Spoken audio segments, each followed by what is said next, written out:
alagang baboy sa bakuran, laking Ato V. Nakatipid na, mabilis pang naibenta.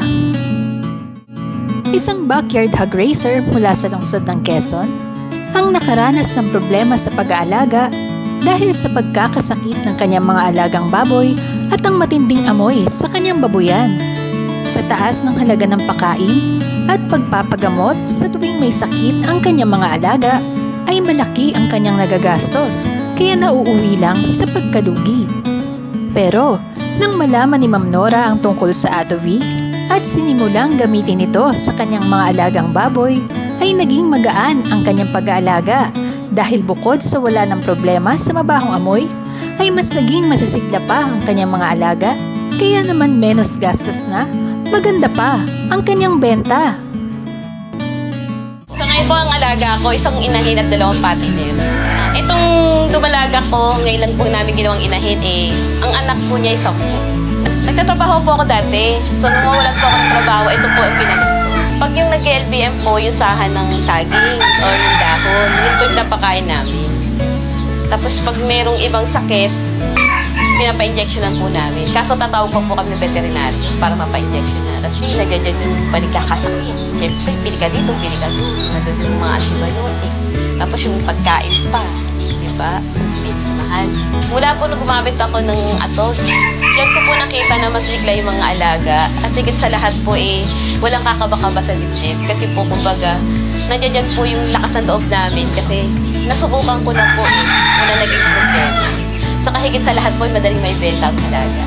Kasi po dati 8 months 8 months pa, bibilang ka ng 8 buwan. Diba? Tagal nun, lugi na kami. So, ngayon po, sa 4 months pa lang po, nabibenta na po na.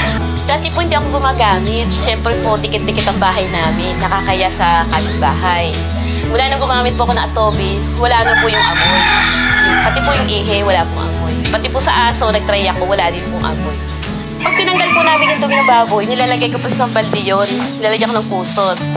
Mga 1 month po, or natutulog na po yung pusa kasi po madali siyang madurog.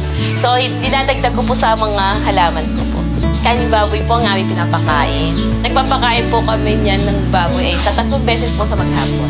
Ang preparasyon po ng pagpapakain ng baboy inuhugasan po namin to kung iba ng amoy. Pero kung halimbawa po wala naman po amoy at bago, direkta na po namin pinapakain at nilalagyan namin atobi. Bali po yung atobi na yon ang nilalagay namin para sa mga patiner, 1 teaspoon po sa 2 sandok. Pagdating naman po sa inahin, 2 tablespoon at 3 sandok na kanin baboy. Sa kape naman po, nagkatay kami 1 beses. Bukod po sa walang amoy, walang lansa, malinam na po siya at manipis ang taba. Kung kaya ko po, kaya din niyo. I-try po ninyo. Mag-upisa muna po kayo sa isang baboy or isang baboy, gawin niyo po inahin. 8 months lang po aantayin niyo. Pag na 8 months, maglalandi na po yan, pwede pa barakuhan.